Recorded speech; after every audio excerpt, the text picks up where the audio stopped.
Yeah, so I have the microphone like resting around my neck and up here so I can monitor. So was that okay volume for you? So Yeah. I'm pretty much eating the microphone right now. Yeah, it's just, I think just these things are a little faint, but. Oh yeah, absolutely. Yeah. It's a cheap knockoff Chinese thing. So, okay, beautiful. Everything's good there, chords there, great. If you're trying to get my attention, you'll get it. Oh yeah, no, yeah. It would just be little instructions. Sure thing. Awesome. So we're on in about 7 minutes. You got it.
I'm already, oh, I bet you are.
All right. Are we ready to go? Good evening. I'm Mike Conklin, and I'd like to welcome all of you to the Town of Plymouth's Meet the Candidates event, which we have been holding for several years now. This year, our town elections will be held on March 14th, followed by the town meeting on March 15th. These people all know that already. The ballot and warrant are posted on the town's website. Kathy Kelsey is also here to help handle any questions which come in from those of you who are in attendance either remotely or here in the audience. Val Scarborough is going to watch the clock, and I wrote this and we all chuckled about it, and administer punishments to candidates who exceed their allotted times. Before we get started, I'd like to take a moment to recognize Kathy Kelsey, who got this started again and took care of the logistical arrangements, which were somewhat difficult as there's a number of people involved and so on. We'd also like to recognize Dan Salzer, someone I characterized here as the genie behind PBTV, who made the arrangements to have this event broadcast. And of course, Scott Whedon, the town manager, who also provided assistance, and the kind that only an insider can provide. We're grateful to all of them. I was also going to just note, Bill Bolton is a current selectman and is here, as is Ted Wisniewski. I hope I'm pronouncing his name correctly, but nice to meet you, Ted. For informational purposes, we have unchallenged elections for moderator, the candidate for which is Bob Clay, who, as we all know, is very experienced at the job. I think he's been doing it 30-some years. He would probably give me a more accurate number, but I think it's a lot. Carol Garrity is our candidate for town treasurer, and she is also very experienced. And I have a short note from her. She simply said, "I'm running for re-election as town treasurer. I'm sorry I'm not able to be with you in person. As treasurer, I have the duty to safeguard the town's funds according to our investment policy. Thank you for your trust and confidence in me for the past 35 years. I think it sounds like she's vying for the record with Bob Clay on that. Mark Halloran is running for cemetery trustee, and he's simply written to us and said he's running for a second term. He's currently a trustee of the trust funds and a member of the budget committee. We have two candidates for library trustee who are both here with us tonight, Doug Grant and Joyce Weston, at the end of the table, and you can tell which is which.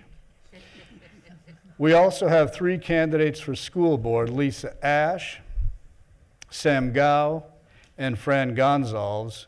These folks are here tonight as well.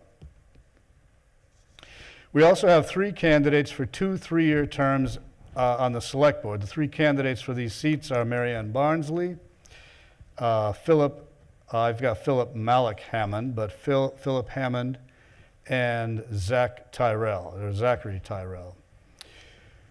Any corrections to that? Did I pronounce any names wrong or anything? Malik Hammond, okay, I'm sorry. The first order of business is that each of the candidates who are here tonight have an opportunity to introduce themselves. I would ask that they each spend no more than 3 minutes on this. There will be questions for the school board candidates and the select board candidates, so those folks should stay on the stage after their introductions. And of course, the library trustees can choose to stay or not, and if they stay, maybe we'll think of a question.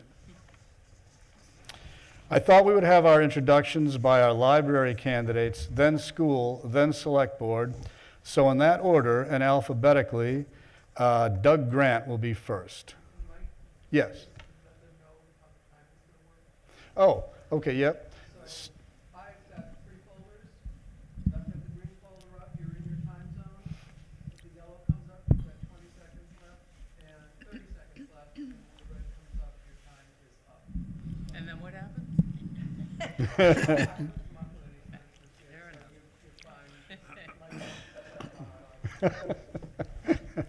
The punishments are unspecified. Well, hi. I'm Doug Grant.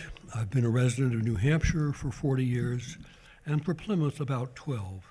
I live with my partner, Patsy Kendall, and her son, Brenton.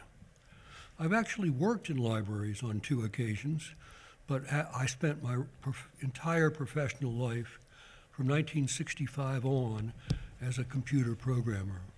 Since retiring, I've held a variety of nonprofit positions: president of the North Country Council, Transport Central treasurer, member of the board of NAMI, et cetera, et cetera.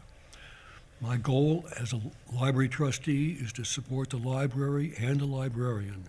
I've been fortunate enough to serve as chair of the library board for the last year or so.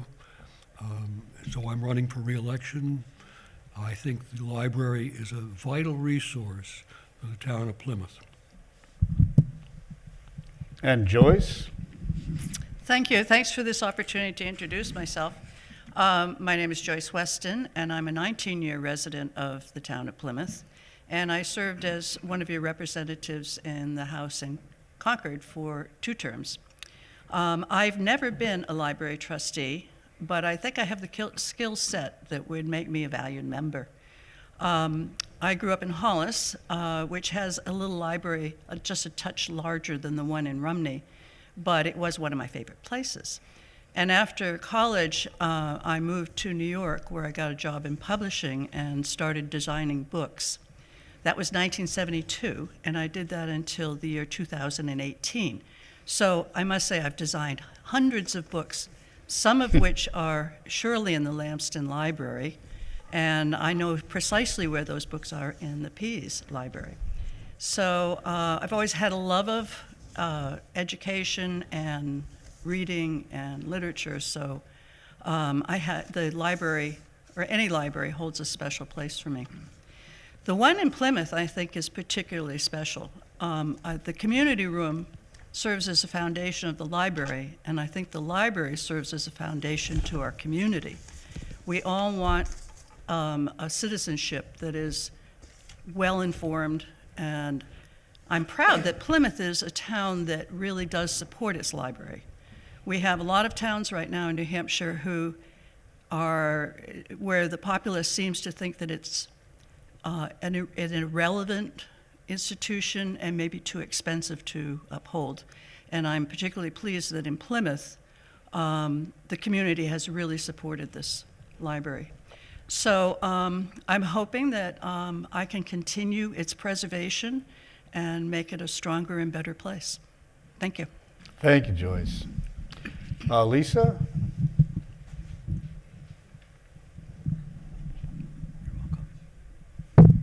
So my name is Lisa Ash, and I moved to the Plymouth area back in the late 80s, and then I ended up in the Campton area since 1990 and got on. Mark Halloran came to me one day and said, you'd love school board. So I said, all right, let's give it a shot. And so I thought the elementary Campton school board. Nope, he said the high school. And I kind of thought, oh, what did I get myself into? I was even confused about the contributing towns and how it all works, because it's such a unique district. So I got on the high school, and I was just, for about 13 years, I served as a board member, and then I became a vice chair and then a chair. And I just fell in love with this community and area, and I loved the people in this building. I have 3 children who went to Campton Elementary, Plymouth Elementary, and the high school here, and all went on to college and breezed right through college. And I remember thinking, well, there's really something special here. The connections that they made and how fondly they tell stories about their childhood and different things that went on. So I stayed on the board, and then recently my husband and I downsized and we moved to Plymouth. And I had to get off because I had a Campton seat, so I decided to run for a Plymouth seat and continue the great work that happens in our schools and the many people that work so hard in and out of the school buildings to make it such a unique place and offer so many great opportunities to our youth. I also am very fortunate to be in the recreation field, and I have a lot of the high school, elementary school students work and participate in our programs, so I get to hear their perspective, which I think is so important. I'm very taken with a lot of their opinions and where they think the school should be and how we should get there. And so sometimes they kind of set the path for me, and I really enjoy being on the board. I thought it would be time to step back, but I took about a couple of months off, and I have missed a lot of it and a lot of the work that gets done. So I'm running again from a different town. Thank you, Lisa. Fran?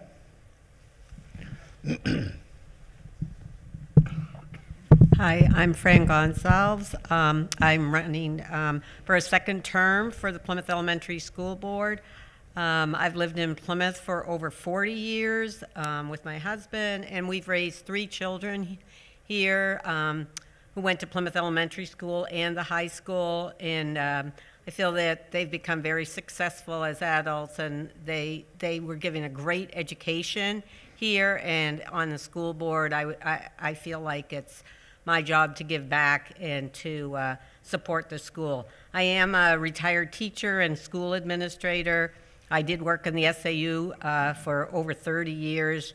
I've been assistant principal at Plymouth Elementary School for 4 years, and then I was a special ed director for the whole SAU for very many years.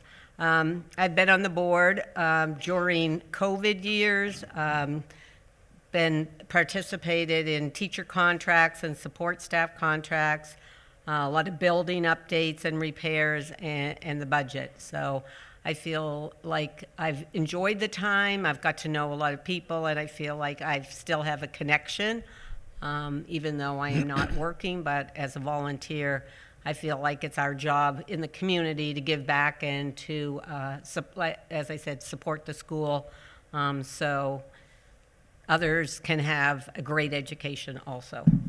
Thank you, Fran. Thank you. And Sam?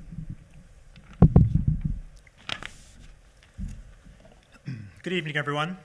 My name is Sam Goff, and I'm running for the Plymouth Elementary School Board. I've lived in Plymouth for 12 years. I'm a financial advisor by trade. I work for an investment management and financial planning company that was founded here in New Hampshire, over in Wolfboro. My work and background is in helping families make well-informed and smart decisions about their money. I have 2 sons in Plymouth Elementary School, Andrew, who's in 6th grade, and Everett, who is in 3rd grade. Both boys started at PES when they were in kindergarten. Truth be told, Andrew and Everett are actually legacy PES students. Their mother, my wife, Sarah Crane, and Sarah's 2 sisters went to Plymouth Elementary School, all the way through, K through 12, and the Crane family is still here in town. Andrew and Everett, just as their mom and aunties before them, have had such wonderful opportunities and experiences here at PES. As a result of the dedication, hard work, and skills of this district's phenomenal teachers, administrators, and coaches, our boys have grown in so many ways. Academically, athletically, socially, just in so many ways, and for that, truly thankful. But above all, what Andrew and Everett have gained, what Sarah and I have gained from Plymouth Elementary School, is the opportunity to be part of this wonderful community of students, parents, and friends. This school community provides so many opportunities to so many students and families here in Plymouth. I'm running for the school board to do my part to support and contribute to this wonderful community. I mentioned my work earlier as a financial advisor. This work requires comfort with numbers, yes. It requires the ability to work well with people, yes. But one of the key skills is being a good listener. I have these skills, and I will bring these skills to the school board. I will listen to all perspectives, and I will do everything I can to provide as many opportunities to as many students as possible here in Plymouth. Looking toward the future, I think it's hard to overstate the importance of building our children's education and providing them with a solid foundation as they go off on their own into the world. I'm excited to do my part to help contribute to that effort. Thank you for your consideration. Thank you, Sam. Mary Ann? Thanks, Mike. Once again, as everyone said, thank you for joining us here tonight. It's an important event. Sorry. As Mike said, my name is Mary Ann Barnsley, and I'm a 10-year resident of Plymouth. Originally, I was born and raised in Massachusetts. That's okay. Some say I'm a flatlander, but hopefully we're more like locals now. Crazy, but since I've been about 17, I've always dreamed of opening up an ice cream shop. I mean, who doesn't love ice cream? Even the lactose intolerant people like ice cream. But life gets in the way. I finished my degree in information systems at Northeastern University in Boston, and I found my way through many rewarding positions. But then, many years later, I knew I needed more. And that nagging feeling of wanting to open up an ice cream shop popped up again, and the search began. I spent a year researching places to open up a shop, and then when it happened, and that's when it happened, we found Plymouth. Or in fact, Plymouth found us. As soon as we hit the Rotary, we could feel the energy of the town. Even though it was extremely cold out, the downtown was bustling. It was crazy. Our daughter was just finishing up kindergarten in Massachusetts, so we went and met teachers and students at Plymouth Elementary, and you could tell the teachers loved their job, and they were dedicated. I also took the time and met with then Plymouth Chamber of Commerce, and I was impressed that they were actively involved in promoting and supporting the town's businesses. So after much discussion, my family and I made the leap and moved to Plymouth, and my wife and I opened up M&M Scoops on Main Street, and we haven't looked back since. One of the reasons we decided to start our own business was the opportunities it gave us to get involved in the community. As business owners, we support many school events as well as supporting the town's nonprofit organizations. We work with the library for an annual summer reading program, and we've been involved in PSU events and hired many interns. In 2014, I was asked to join the board of Voices Against Violence. They play an important role in supporting families in our community. I was involved in developing business partnerships, event planning, and I've even been asked a few times to MC one of their most entertaining events, Dancing with the Community Stars, being held once again, Kelly Park in July. After 3 years at Voices, I joined the planning board. I learned more about the makeup of Plymouth, and I was lucky enough to work with a group of highly dedicated individuals. After the planning board, I wanted to dive deeper into the town. I ran for the select board and was honored to be selected. In the 3 years I've been on the board, we've tackled many issues. We faced many challenges, with COVID-19 especially. As a member of the select board, I also regularly attend meetings held by Water and Sewer, along with meetings held by the Central Chamber of Commerce and the school board. One last thing, during my free time, my business partner, Jamie Cronin, and I created a marketing website called PlymouthNH.com. Hopefully you'll visit the site, and hopefully I've shown my commitment to the town and look forward to continued discussions. Thank you, Mary Ann. And Malik? Hello, thank you. My name is Malik Hammond. I have been a resident of Plymouth for about 10 years now. I have deep ties to the area, both up in Lincoln and then down here, and was a New Hampshire native. I went out west after living in Lincoln for about 15 years or so, and something that always popped into my mind is if I ever go back, I want to be halfway in between the lakes and the mountains. And fate has a way of working in my favor and brought me here.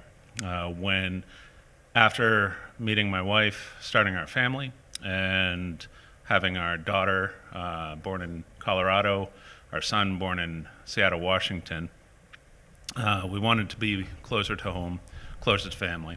And an opportunity arose here with the Common Man. And I started in Meredith and found a place in Plymouth and haven't looked back since. As everybody has mentioned, the depth of opportunities in this town for a young family, starting from the school and all the way to the library and everything in between. this is where we are rooted. And with that in mind, I recently have been blessed to become a stay-at-home dad. And with that, I have opportunity to give back a little more than I was able to previously due to time constraints. And with that, I have recently joined the Zoning Board of Adjustments. And when this position opened up, I spoke to my wife spoke to me and thought that I should throw my name in the hat. And so here I am, and I just want to be able to give back and support the community that is such a great foundation for our family. Thank you, Malik. Zach? All right. Last, I suppose. That's Z name. So I'm Zach Terrell, running for re-election to the select board here in town. This will, if I am elected, this will be my second term. I've been in and around the Plymouth area since 1998, so that's 24 years. And my family has always loved Plymouth and the surrounding area. I've spent 20 years with my brilliant wife, and I have my youngest child is in the elementary school in 8th grade. My oldest is a junior here in the high school, and we're really connected to this community and care a great deal about it. My personal experience, I have been in technology that whole time. I've managed very large teams and helped to build, high-performing organizations. I've got a lot of experience managing budgets, managing personnel, dealing with large-scale projects. And so with that, I felt like the best way I could serve this community was in the select board, where we work with Plymouth Village Water and Sewer, or the Plymouth State University to coordinate efforts. We work with our own departments, the recycling center, the highway, the fire department, the police department, all of these different organizations to help them be as great an organizations as they can be, all while trying to maintain a reasonable but complicated tax rate here in town. So that's the kind of challenge I really enjoy. I feel like the board has been very productive the past 3 years, even through some very complicated times with COVID-19, as Marianne indicated. But I'm excited to get the opportunity, if I'm selected, to serve another term and work on some of the projects we've started. There are some big things coming. We have the downtown drainage project, which is a very big deal.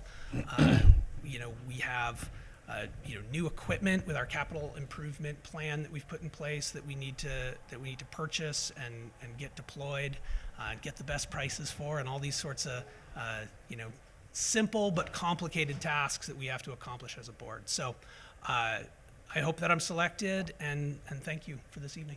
Thank you, Zach.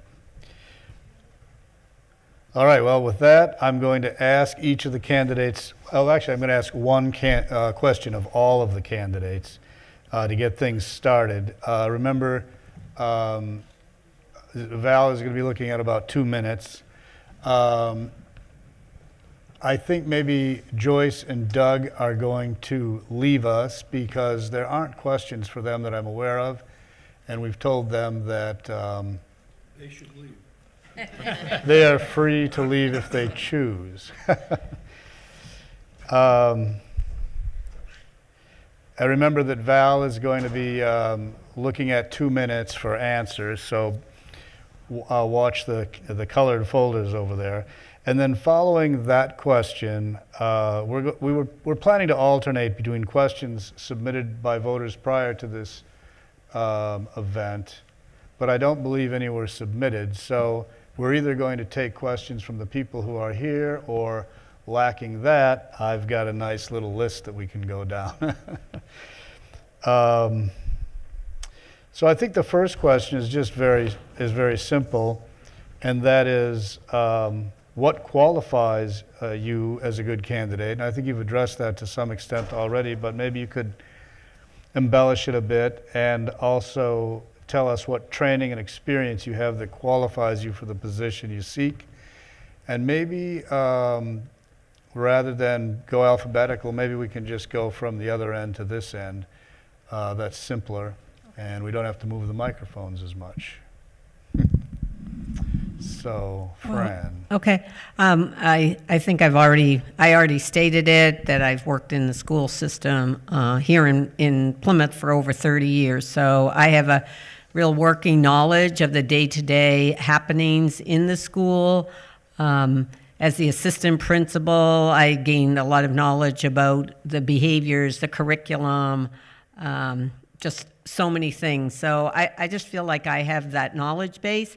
I've lived in the community, I think, after listening to everybody, probably the longest. So I'm very aware of the community. I think given my age, I'm aware of a lot of people that are aware of taxes. As you are retired, people become very, very aware of that and what we're paying for. So I'm very conscious about that.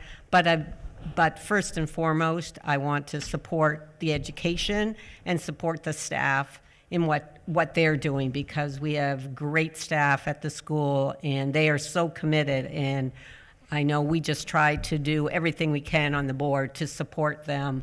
But I also try to listen to the community. I ask a lot of questions because I think it's important that even we're on Zoom all the time, that people have an opportunity to hear what's a dialogue that's going on, so that it's not just we're there and say yes, yes, or but that we actually have an opportunity to ask questions. And I think our board's been very reflective over the past few years, so I've appreciated that. So I think that's it. All right, Sam? Question was what qualifications do I have? I like Fran, I think I had outlined many of them, but I do have a comfort with numbers. I am comfortable working with people. I am thoughtful and a good listener, and I know many people on the board currently, including you, Fran, and I know that if I am elected to the board, that we are trying to provide as many opportunities to as many students as possible while being thoughtful about costs and resources. So really, I have these skills. I view this as an opportunity for me to give back to the community, one that we enjoy being a part of and that we've received so much from. Thank you. And Lisa?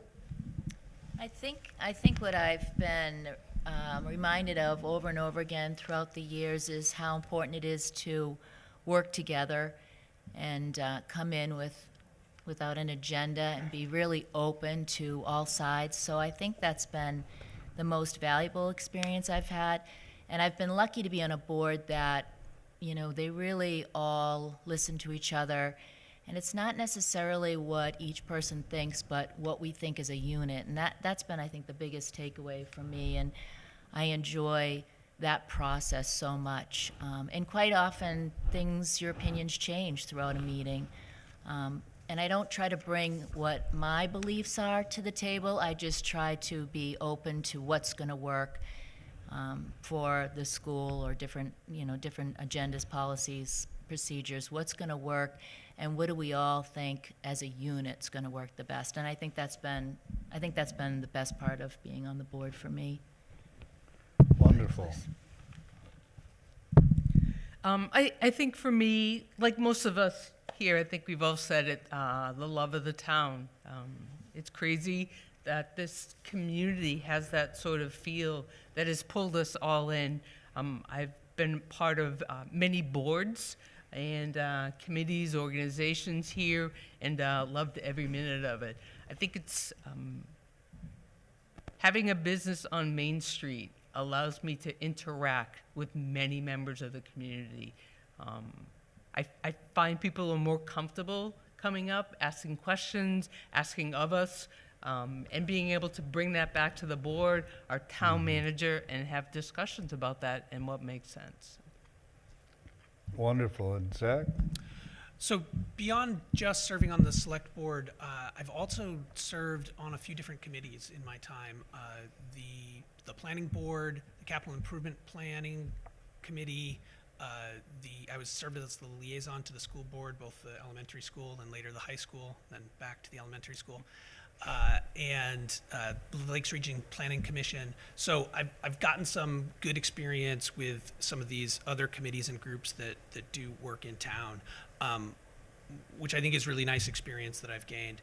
I think actually my best qualification for the board, though, is when I attend these meetings, I ask a lot of questions.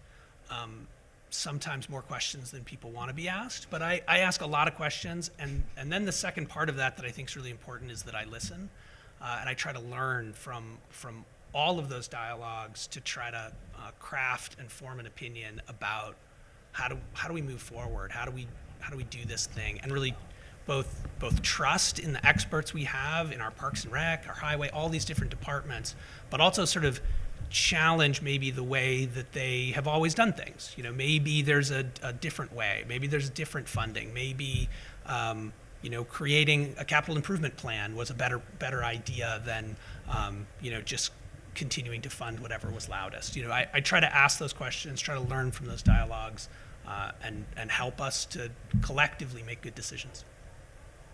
Thank you, Zach. Malik? Well, as far as what qualifies me, just like everybody else on this table, is the love for the town, the desire for it to improve. What I bring to the table is a fresh set of eyes, also a common sense approach.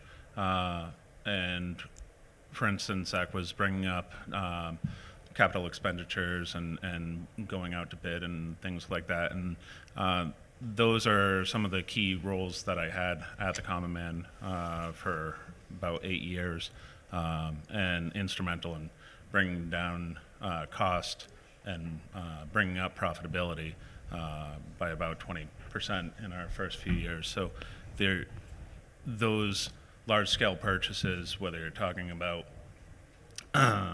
sand to last throughout the year, to go throughout and bring that out to bid, or whether you're talking about 40,000 pounds of haddock. They have similarities, obviously many differences as well. But there's an approach to it, and I do believe I bring a common sense approach. All right.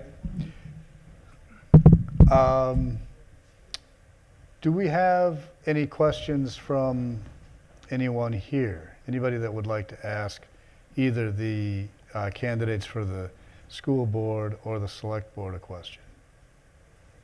Yes.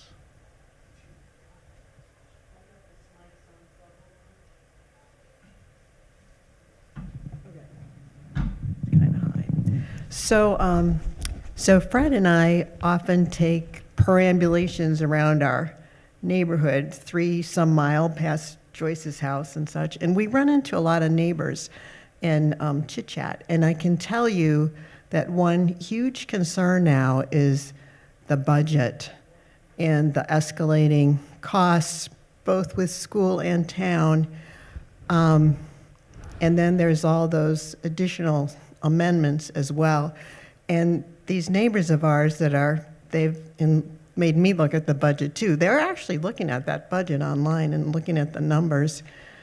And I don't think there's any quibble with the need for any of the things that are on there, but there's a huge concern about the increase in taxes. So my question is, and I think it could be for both school board candidates and select boards, is there any thought at all of how to mitigate that? So, yes.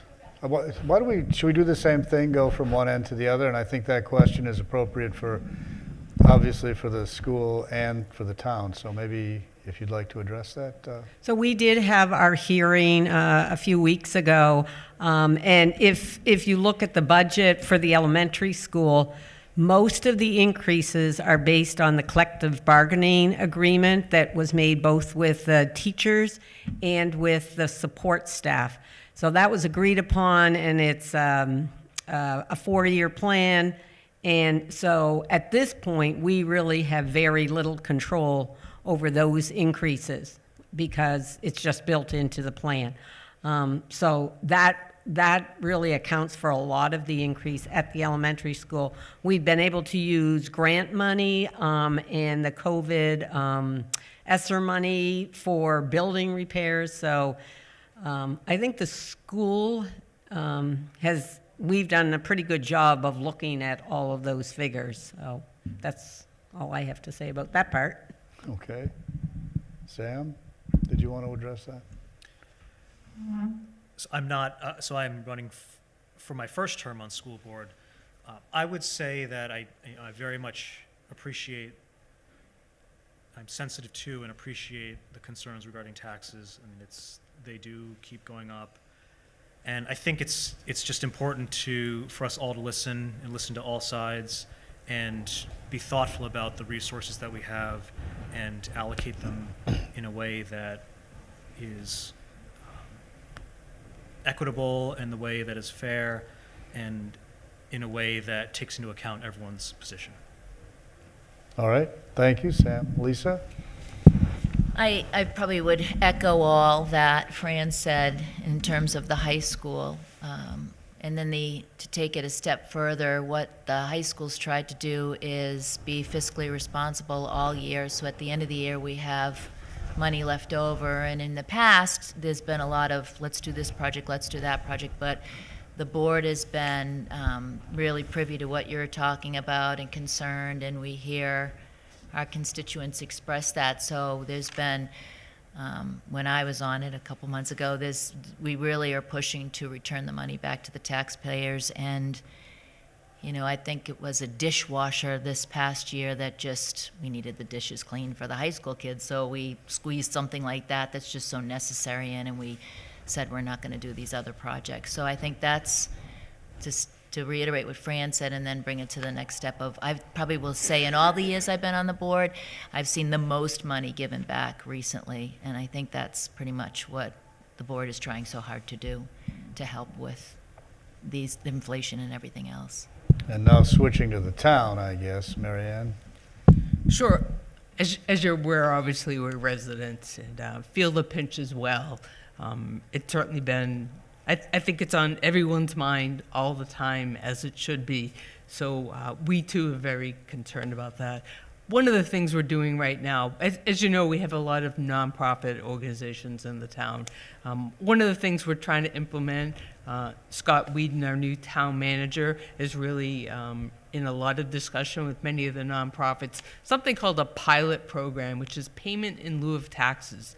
So although these nonprofit organizations don't pay taxes directly, they do use our services, and many of them are obviously aware of that. So Scott's been engaging with these nonprofits for them to give back to the community that services them. So we're hoping, we know that will increase revenue and hopefully keep taxes down.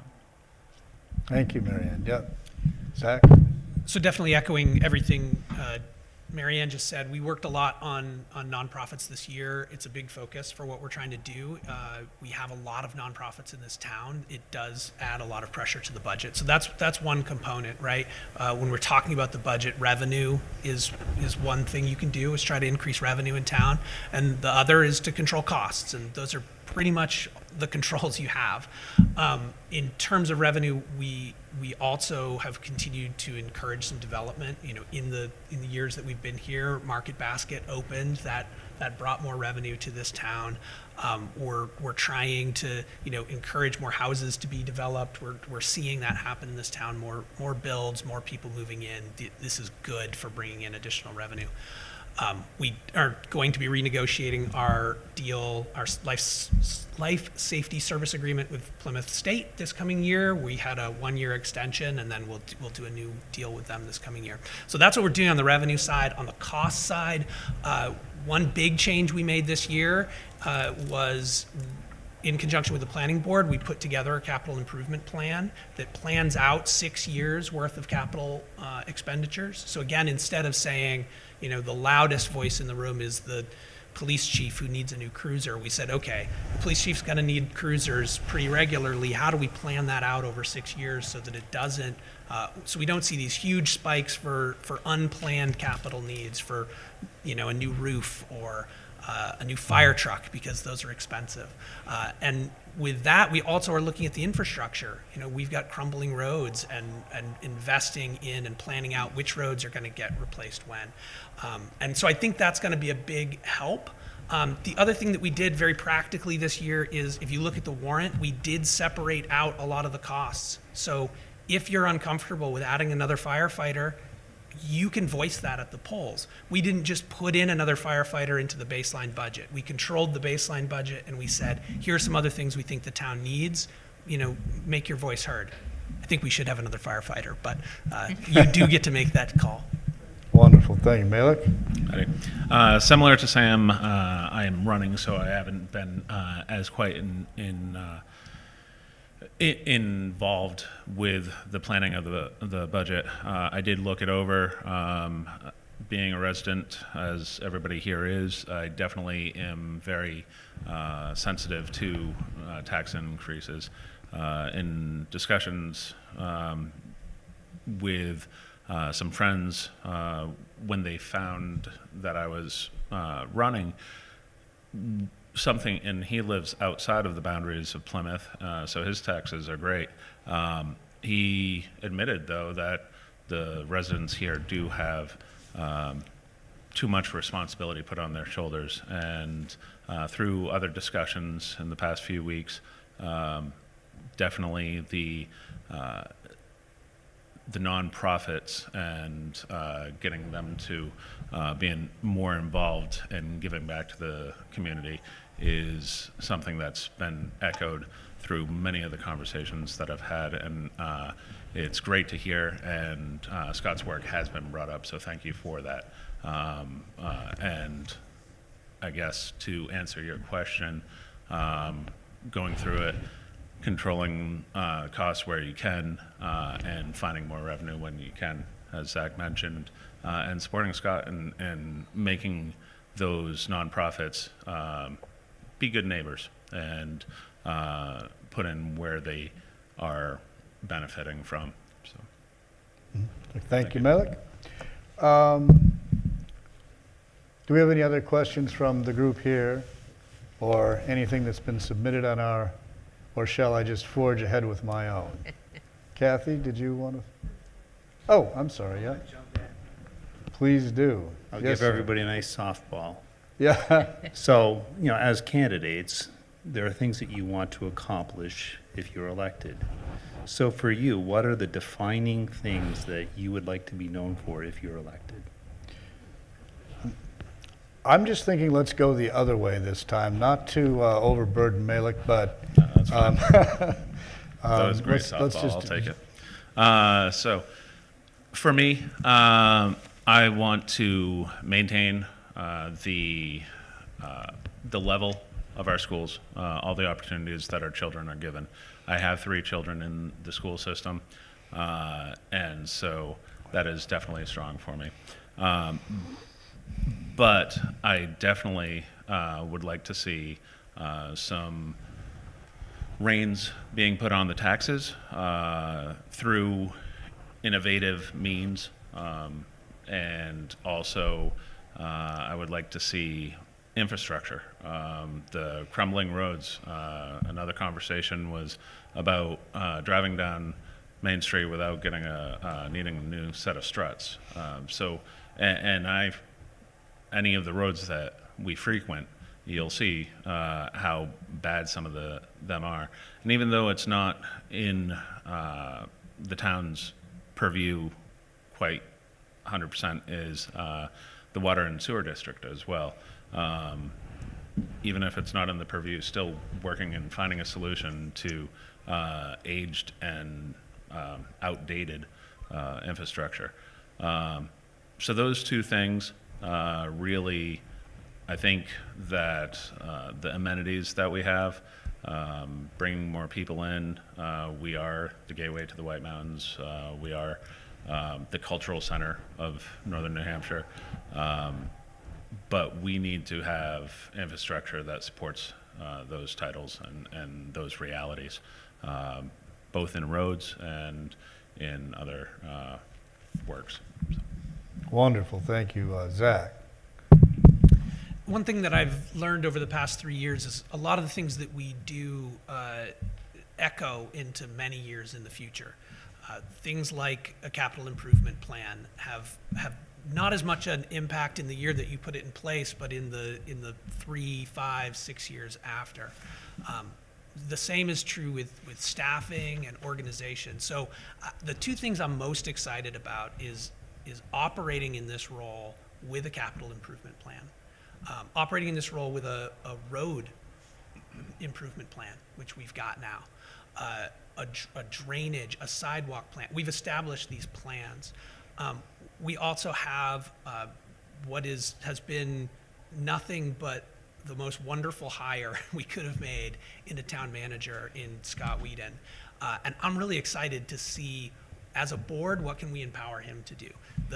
The conversations he's already having with folks, with us being able to support him and encourage those, things are getting done. We're seeing improved relationships with the school, with the university, with nonprofits in town. We're starting to see some of this blossom, and as those things become just kind of the baseline of how we work, we start to get to do more interesting things as a board. So what I'm most interested in is seeing some of the groundwork we've started to lay pay off so that we can start to do even more interesting things with a team that's really strong now. Thank you, Zach. And Mary Ann? One of the things we mentioned about the budget, Zach in particular, was increasing revenue. Tenny Mountain Highway is ripe for that.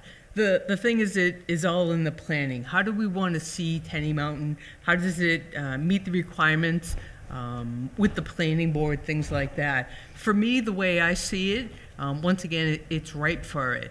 How do we grow it? I see light manufacturing, I see incubators, I see technology, I see that type of growth. We need to be careful about how we do it. I'd hate to see big box stores. They pay minimum wage. That's not going to help people with housing here. So we want to keep them here. We want to keep the PSU students here. Let's give them good jobs so they'll stay, they'll raise their children, they'll pay taxes. And that helps reduce our budget. Wonderful. Thank you, Mary Ann. Lisa? Sorry, I had one. I think the next thing that is pretty exciting is that the high school will be hiring a new principal, and I'm pretty excited to serve on that committee and see what the future will be. Our last principal was here quite a few number of years, and it made a huge, I think, dent in the continuity and the consistency and et cetera, with the school being so successful. But now it's time that he retires and we find a new person and hope that we can get someone who stays in Plymouth a long time and continues to grow the high school and evolve with ever-changing technology and advancement, et cetera. All right, thank you. At the elementary school level, the teachers and the coaches and the administrators are all so phenomenal, and they're doing such excellent work. For me, I'm just looking to support them in what they're doing. Thank you. Fran? I agree with Sam. The staff at Plymouth Elementary School are excellent. Our principal, Tanya Orlando, has done a great job. Kyla Welsh at the SAU office really stepped up with COVID and brought the school along. So many of the schools in our state and other states, the kids weren't able to school, but are able to go to school. Our school put so many mitigating, I'm not sure of the word. Anyway, really worked well, and we were able to get the kids into school. Our staff, we do have a contract with them, and it was a fair increase so that we could retain staff, because if you have turnover in your teachers, it's very difficult to continue the curriculum from one year to the next. So I think maintaining the staff and supporting the staff in providing quality education and co-curricular education is very important. All right, so I'm going to make one up now, or take one from my list. And that is, for both boards, what are the principal issues facing your board or your prospective board right now? And how do you propose to deal with them? Well, you've had a break now, so we could start this way again. Unless somebody would prefer a different order.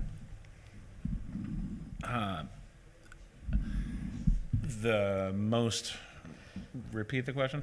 Just the most important issue or issues facing the select board right now, and how would you propose to deal with it?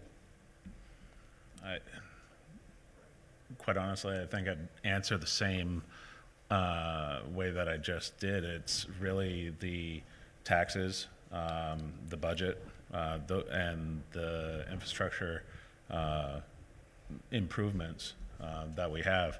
I don't know if I haven't seen any issues that are more pressing than that overall.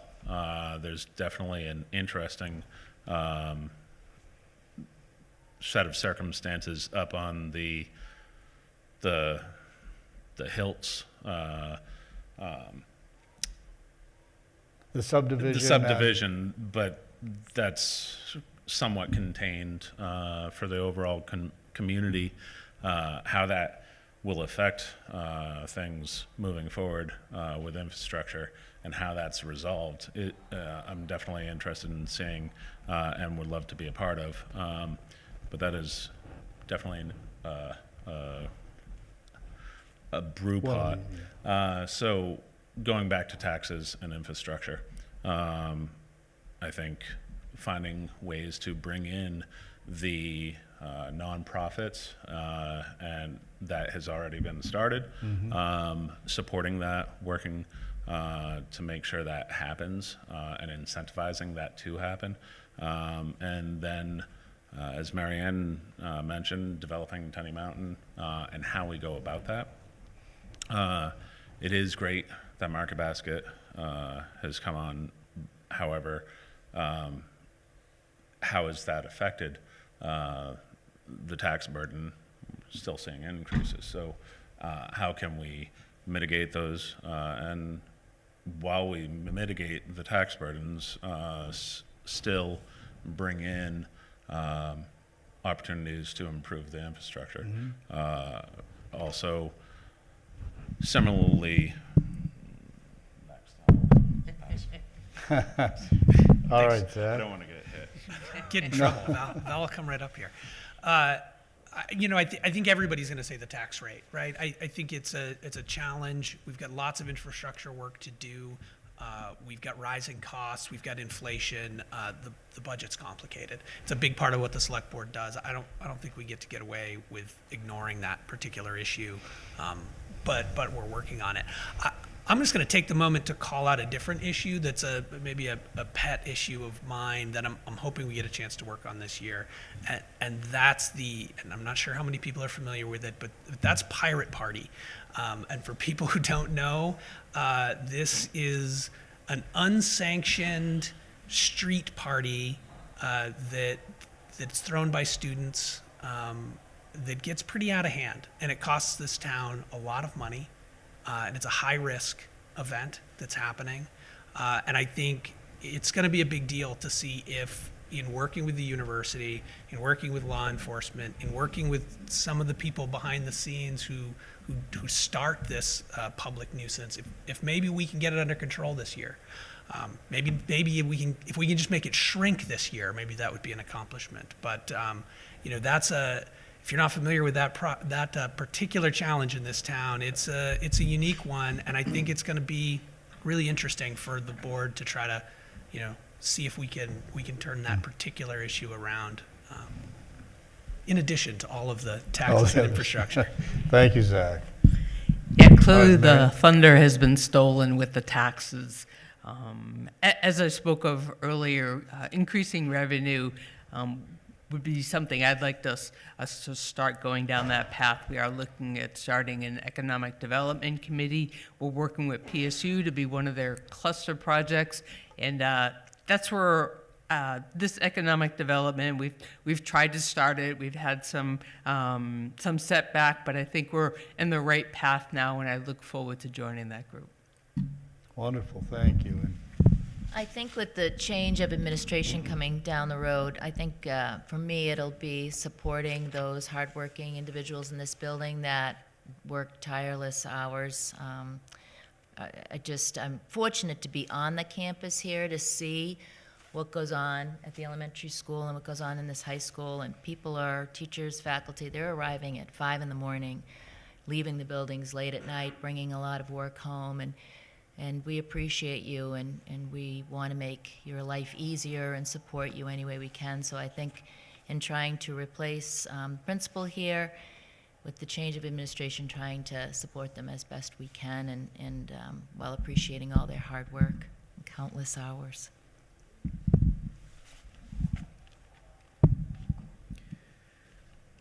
I think the chief challenge of the elementary school board remains the same. It's balancing competing interests. You've got the needs of students on one hand, the needs of our children, which is almost limitless, against a limited resource that we have in terms of our revenue. And it's a balancing act. And I think, like I've said earlier, it requires listening to our constituents and talking it through and working it through together. all right, thank you. Yes, Fran. I'm not going to say anything more about money because I feel like we've spoken about that. I think a vital part in our schools, as we all know, is safety and mental health issues.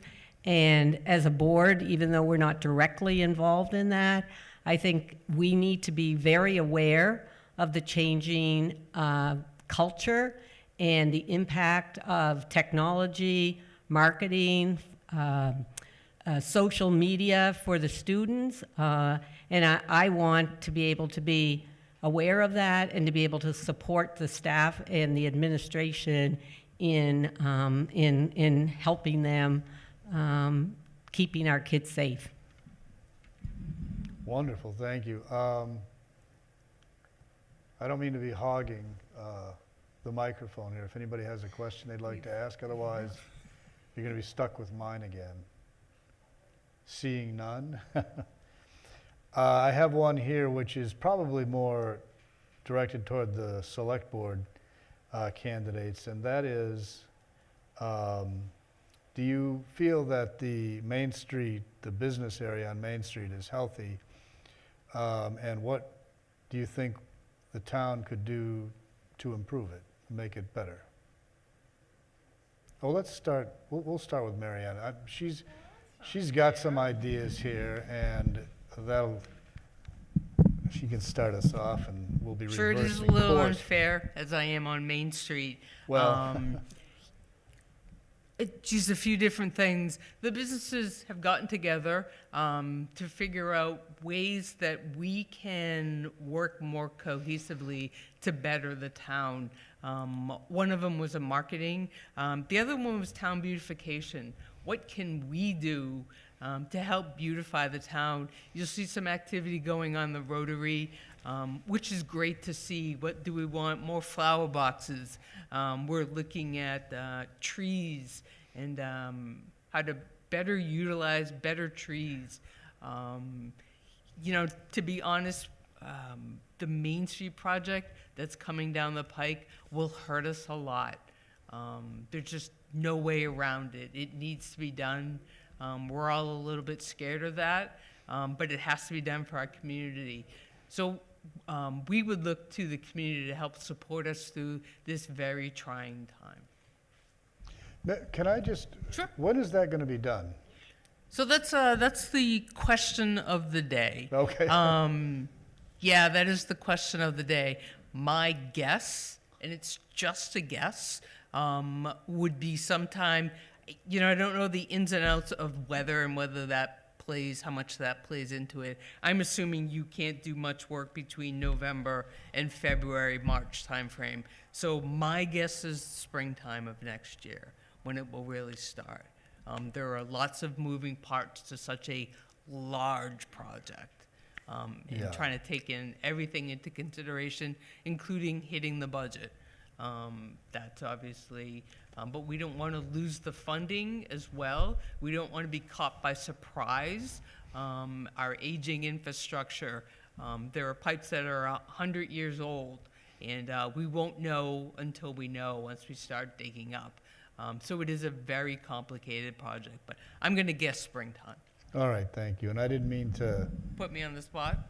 well, no, interrupt Zach, who had that's- something planned. And No, then- that's okay. And actually, I want to talk some more about the downtown drainage and sewer replacement project, because I think Mary Ann's point of that being a very disruptive project in the next, year to 2 years on Main Street, of affecting traffic patterns and really affecting the availability of that section, that South Main Street section of downtown. At the same time, it is essential to really getting that part of town, revitalized and energized. We know, as Mary Ann said, we've got over 100-year-old infrastructure down there that's failing. We've got water that comes down from the hill and creates these huge puddles, these huge washouts on Main Street. This is where the potholes come from on Main Street. If we can't deal with the water, then the sidewalks, the roads, none of that holds up. And so it becomes very difficult to get excited about opening a great business in that section of town because it's just a really challenging section right now. So I think that project is going to make a big difference. And then, we continue to have lots of questions about kind of the Railroad Square area and whether there is a pathway to eventually getting, some sort of parallel road that comes in along Main Street. If we can eventually crack that nut, which I know that Frank has been an active participant in trying to solve that particular problem. But if we can break through on that, I think South Main Street could become the fastest growing area of our Main Street, both if we combine this infrastructure project with maybe some sort of follow-up around Railroad Square. It could get really exciting in that area of town, and I'm hopeful that that's what happens. So, and I don't want to cut into you, but theoretically, where approximately might that road start and end? So if we could eventually pull something off, we would be talking about, running from, along the back. If you drive down kind of behind the Lucky Dog today, there's this kind of chaotic roadway that passes down through there. And if you were to continue that all the way up to, is that Warren Street, Frank? Yeah.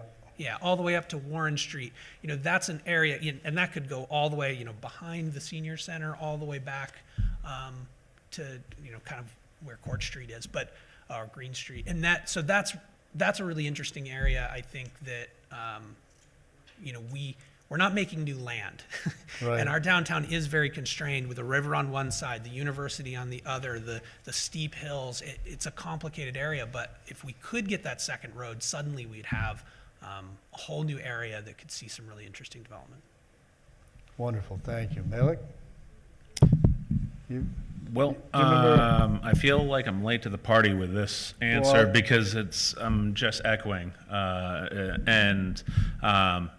Honestly, what Zach just mentioned, that whole South Main Street portion that's not really, it has a feel of industrial, but and a little bit grungy back there, and definitely is ripe for more development. As far as the downtown strip, it's cute and it's a great place. I love the fact that there's also a Pemmy Youth Center down in the center of it all, so that our children are able to go down and find support. As far as the businesses, I think right now there's been some turnover recently, and I love the Yamas is a great addition. I think that was sorely needed in the town. Beyond that, I'll be interested to see how the improvement project goes. That definitely will be an impact on the community, obviously. So. Yeah. All right, school board's turn. There's a question on here which I think is actually left over from last year, and I'm not sure that its wording is entirely appropriate now because I'm not that familiar myself, but could you tell us something about the status of the school voucher program and how that's going and what you think of it? And if somebody else has a better way of putting that question, I'd be glad to hear it, but that was just my thought. I don't know a lot about the school voucher program. We haven't really run into that much. We do have kids that the parents pay for their students to come to Plymouth Elementary School. Ellsworth, the town of Ellsworth, pays for some kids to come.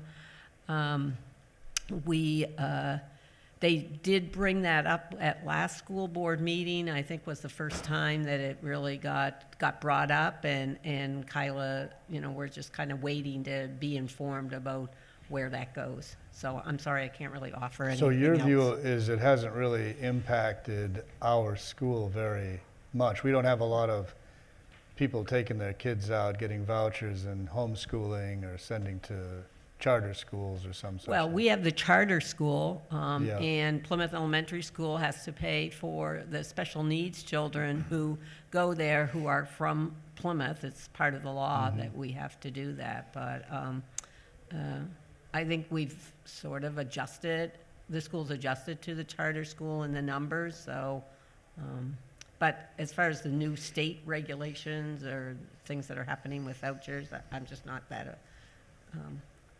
comfortable addressing that yet. Wonderful. Do you know anything? I do not know a lot about this. I don't have a lot of knowledge in this area, although I am very happy to learn it and engage with it. Wonderful, thank you. That's an honest answer. And I bet Lisa's got one too. It's caught up in state legislation right now, so Kyla often keeps us informed, but it's not really out there yet, so it's still... Hasn't really been an issue here, I guess. I mean, I'd imagine it's gonna be, and it's definitely, she sends us, or did when I was on the board, and Amy Lee, I think often, as the chair to the elementary board, she would often send us information about the progress, but again, it's still locked up. And Okay. so at what point it'll be... So maybe I'm jumping the gun with that one a little bit, huh? Val, do you know anything lately? Actually, this is a law that was passed in 2021, and it was a voucher program that has cost the city. Can you use the mic? You could come here. Okay. I'm good. I can go back and sit down again. And there may not be a question, but this is just for clarification. In 2021, the state initiated a school voucher program, which is costing the state a huge amount of money, far more than was predicted. Vouchers are provided to families for homeschooling, charter schools, and religious schools. And they call these education freedom accounts that, it's, the question is, how does it impact the public schools? And I can see that the schools might not feel an impact if you're not aware of how many students are being disenrolled in order to go to these private and religious schools. But, I think that the real question is it fair that Plymouth's property taxpayers should support this voucher program? I think that's the real crux of the question. But maybe our schools are so good that we're not losing a lot of students to these other schools that require us to support them. I don't know. If it hasn't really come up as a big issue. Interesting. Okay, well, that's interesting. You know, does anybody else have a question? Because I'm kind of running out. I feel like the ones I've got have been answered more or less, or that we're going to regurgitate. So, Kathy, do you have something? Well, new and exciting? this isn't a question, but just more of a commendation. I just feel really encouraged with everything I'm hearing, I think, and what I've seen in the last few years, too. It just feels like we're making great promise.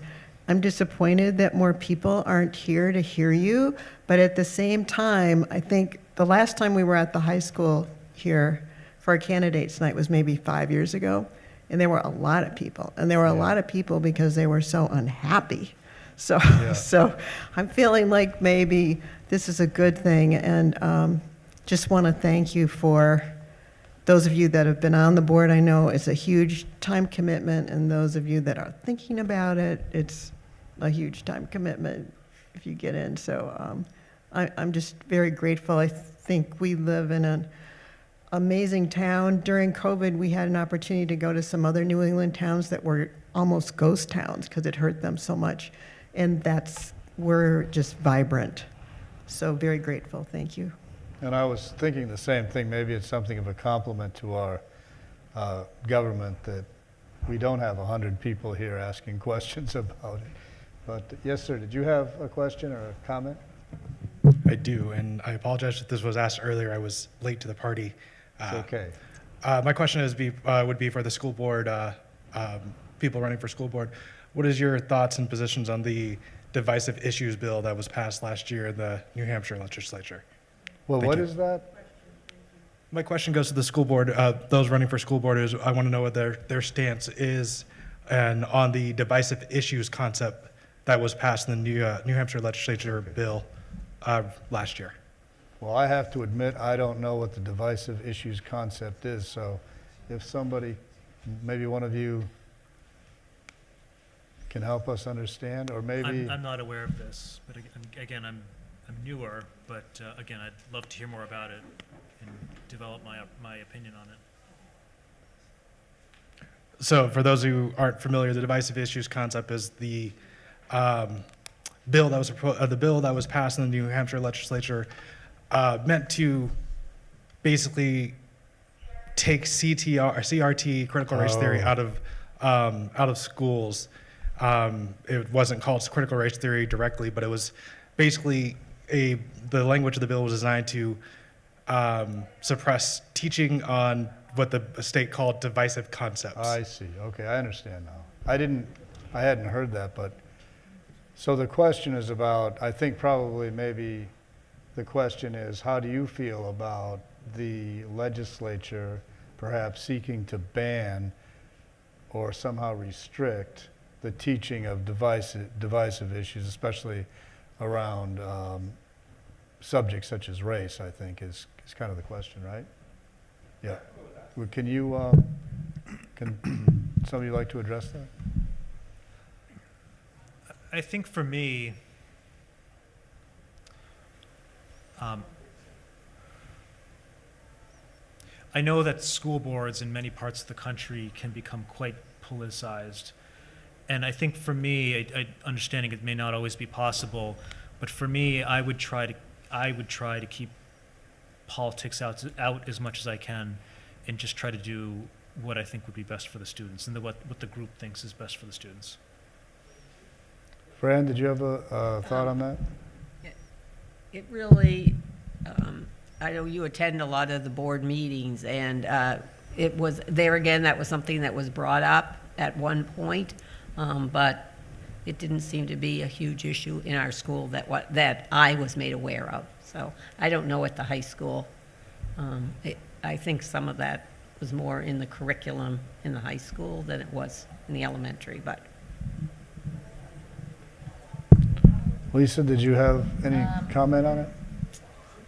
No, other than the fact that I think we do a good job, and we don't have that much, we've talked a lot about expanding our curriculum and added a lot of say diversity and different things, and so far, we've been fortunate in that end of things.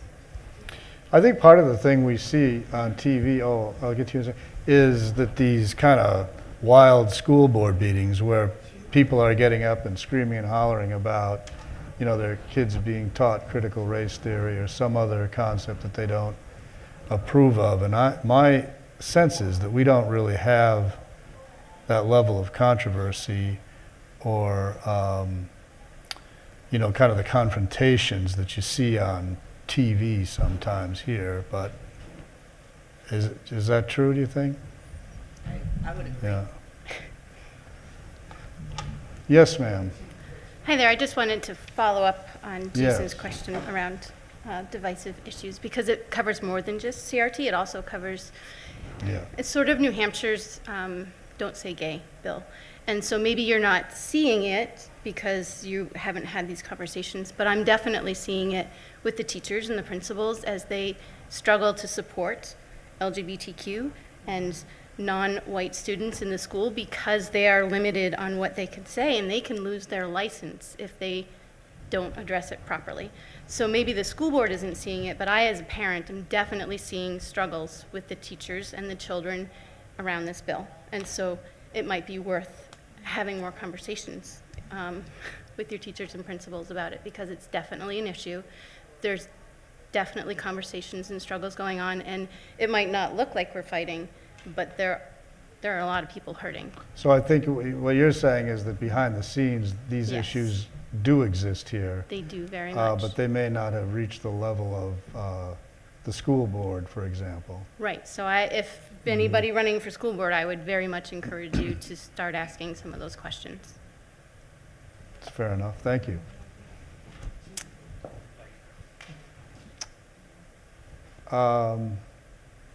Anybody else? I feel like after that, if I were to ask another one of these questions, it would be very generic and the answers would be boring because you would have said all of the same things that you would say again. And I think does everybody feel that they've had a chance to express their opinions about the things that matter to the school board and to the select board? And if not, is there something any of you would like to add? One thing, Mike. Yes, Marianne.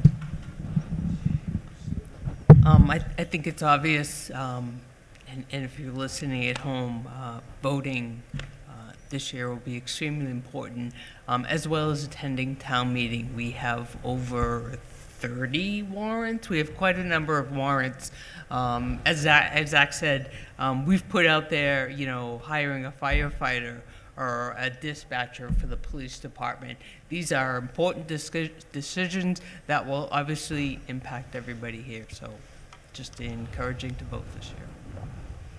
So what I taking from you guys is that there's been some effort to separate out particular issues so that it's not a matter of just voting yay or nay on the fire department budget, for example, but there's a separate vote on whether or not to hire an additional firefighter. Is that true? And so That's right. There's a warrant article for an additional for any new added positions in town. So an additional firefighter, additional dispatcher, additional police. No, No, I think the dispatcher covered it. maybe I thought there was a third position. But and then any of the capital items as well. So anything that's in the capital improvement plan is isolated out, and you can say, yes, we agree that it is time to. So are these essentially separate warrant articles? Correct. for Yeah, each? that's why there's so many this year. I see. Okay. Is because we did try. And to what you're isolate saying those is, so it's that much more important to vote because there's these decisions to be made about particular, and you've made it possible for people to express decide, their essentially. decision, and if Yeah. they think that this is not the time to do this, they can make that known. That's very helpful. Thank you. Anybody else? Ooh, Mary Ann had her chance. Oh, yes, sir. Mike, if I can, real quick, Mr. Reed. as Mary Ann and Zach have alluded to, there is documentation online on the town website that shows justification from the police department and the fire department. There is a police officer, a dispatcher, and a firefighter. that are included in those warrant articles. So I just would encourage all of those here and at home to take a look at the website, look at the justifications for those positions. I think once you read them and understand the critical components of the service that we provide to the community of Plymouth, you'll understand why those needs are in the budget. But I think what we're trying to do is to create open and honesty and create transparency to make sure that everybody has a say in the game. And it's truly important for town participation with regards to the elections and with regards to the town meeting. At the beginning of the town meeting, I'll give an overview of where we are with regards to town meeting warrant articles in the budget, which I think will give a very good understanding on how we've taken a really complex issue and broken it down, the selectmen, especially Zach, breaking it down into layman forms to understand the operational parts of the budget as well as the capital expenditures. So it's important. Town meeting, March 15th, elections, March 14th. Great, thank you very much, Scott, appreciate that. Well, that seems like, We also have an opportunity to vote to legalize chickens in town. oh, are they illegal? That's a very important issue. I know somebody with chickens, I didn't know they were illegal. Not allowed in the downtown commercial, Oh, in the village com- commercial zone. Okay. All right, well, another good thing to know. Shall we stand adjourned?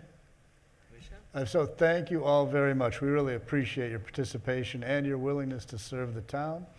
And look forward to the election, and I hope everybody goes out and votes. Thank you and good night. Thank you.